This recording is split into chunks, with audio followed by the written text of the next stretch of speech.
Bagaimana pengelolaan keuangan pribadi agar tahan goncangan resesi? Menurut saya, yang perlu Anda susun resolusi di tahun 2023 maupun saat ini ialah: yang pertama, jangan boros. Yang kedua, atur ulang pos pengeluaran. Yang ketiga, mengurangi atau melunasi utang. Yang keempat, mulai siapkan dana darurat. Yang kelima, siapkan asuransi. Yang keenam, cari pendapatan lainnya. Dan yang ketujuh, investasi dan menabung. Lalu bagaimana kita menghadapi resesi global tahun 2023 ke depan? Let's begin.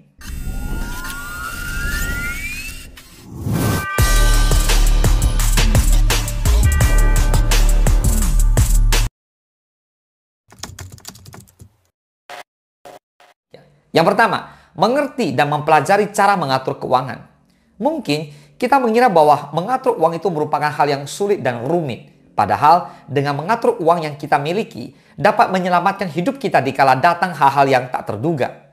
Jika kamu belum mengerti bagaimana cara mengatur uang, ada baiknya melakukan pembelajaran lebih dini untuk menghadapi resesi 2023. Dengan adanya teknologi internet, kamu dapat mempelajari bagaimana cara untuk mengatur uang dengan baik melalui berbagai platform yang ada maupun media massa. Bahkan saat ini sudah banyak ditemui konten edukasi untuk meningkatkan kesadaran pengelolaan keuangan. Sebagai permulaan, mengatur uang dapat dilakukan dengan cara yang sederhana, seperti misalnya menyiapkan uang sesuai dengan jumlah pengeluaran per bulan, menyisihkan uang untuk ditabung dan berinvestasi, mengatur skala prioritas output keuangan, dan lain sebagainya. Yang kedua, siapkan dana darurat. Apa itu dana darurat? Dana darurat merupakan simpanan dana yang jumlahnya sebesar 3-6 kali dari total pengeluaran per bulan. Dana darurat ini merupakan cadangan dana yang akan berguna jika sewaktu-waktu membutuhkan dana yang tidak terduga secara mendadak. Dari adanya tabungan dana darurat dapat membantu untuk tetap dapat mencukupi kebutuhan walaupun tengah berada dalam kondisi sulit. Yang ketiga, lunasi utang dan hindari utang. Adanya resesi global membuat suku bunga bank naik. Sebelum terjadi resesi global, kamu dapat segera melunasi utang maupun cicilan sebelum suku bunga naik. Jika suku bunga naik dan ekonomi sedang merosot, cicilan dan utang akan terasa mencekik dan memberatkan di tengah masa sulit. Hindari juga berutang saat terjadi resesi. Alih-alih ingin mencukupi kebutuhan dengan berutang, malah terbebani oleh bunga yang tinggi di tengah krisis ekonomi. Yang keempat, jangan boros.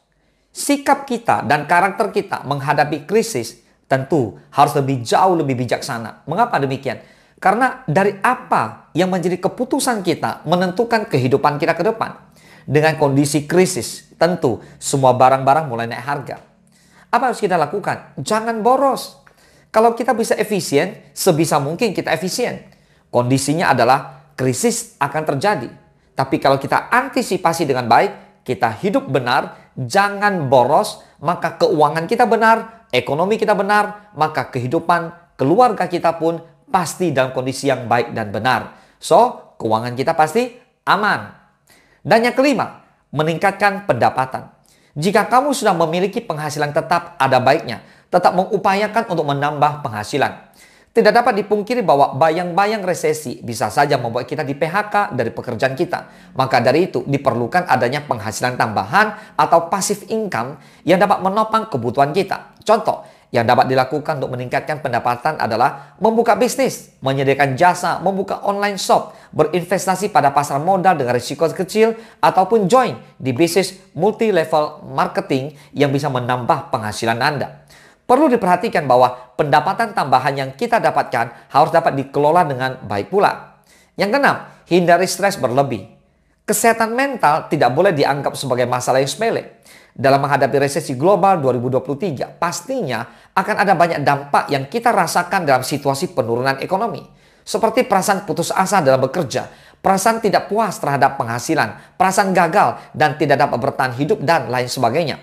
Dalam menghadapi resesi global, kita dapat melakukan persiapan mental dan finansial agar terhindar dari stres yang berlebih. Lakukan kegiatan atau hobi positif untuk menghibur diri di tengah kemerosotan ekonomi. Jika terjadi hal-hal yang menyedihkan yang berhubungan dengan adanya resesi global, seperti pemecatan atau PHK dan turunnya pendapatan, jangan panik dan bimbang. Hadapi dengan tenang dan berusaha pulih dari keterpurukan. Lantas, apakah ini worth it? Perkembangan ekonomi saat ini. Apa yang perlu kita takuti? Menurut saya, resesi sebenarnya adalah hasil. Jadi bukan resesi terus ekonomi kita jadi kacau, enggak. Jadi resesi itu refleksi dari dua kali. Dua kuartal berturut-turut pertumbuhan ekonomi sebuah negara itu negatif. Jadi negatif baru dikatakan resesi. Nah, kita dalam hal ini Indonesia sebenarnya belum resesi karena kemarin dua kuartal itu kita mengalami pertumbuhan ekonomi 5% ke atas. Suku bunga kita juga masih terjaga cukup baik. Inflasi kita juga masih terjaga. Nah, plus buat kinerja seluruh pemerintah di pusat, di daerah, dan sebagainya yang sudah bekerja keras demi masyarakat kita semua di Indonesia. Tapi yang perlu kita ketahui adalah resesi itu tidak perlu ditakuti tapi perlu diwaspadai. Setuju? Ini kan masih positif-positif. Kita belum resesi nih, tapi kan prediksinya 2023 ya. Di tahun depan sepertinya kita akan mengalami situasi tersebut. Nah, refleksinya berarti dimulai dari kuartal ini sampai awal tahun, tapi kita masih bisa terus berdoa dan berusaha. Pemerintah tidak bisa kerja sendirian. Masyarakat juga tidak bisa berjuang sendirian. Di dalam kondisi ini, kita harus waspada dengan mengelola keuangan kita dengan bijak. Mengelola investasi kita juga harus bijak. Supaya nanti kalaupun terjadi ketidakpastian yang adalah kondisi resesi itu, kita siap. Ibaratnya, kalau kita jatuh, kata Ibu Sri Mulyani, jatuh ada bantalnya. Jadi kita nyiapin bantalan ini ya. Oke. Nah, ini kaitannya erat sama supply dan demand. Karena biasanya namanya hukum ekonomi, ya ada permintaan, ada penawaran. Ini dari segi konsumsi, investasi sama saja. Pada akhirnya di supply dan demand. Di sisi investasi, biasanya masyarakat itu mau tahu, oh ada kondisi yang akan resesi nih. Itu mereka akan menarik dana-dana mereka. Tidak melakukan investasi demi memperbanyak cash mereka. Ada istilah cash is king. Apalagi investasi yang dibilang itu high risk itu mereka cabut. Dan mereka beralih kepada produk yang lebih low risk. Atau mereka cabut ke cash. Jadi tidak lagi pada produk-produk investasi. Nah, kaitannya dengan itu pasti jadinya produk-produk kita atau orang yang mau berinvestasi jadi berkurang. Misalnya seperti itu.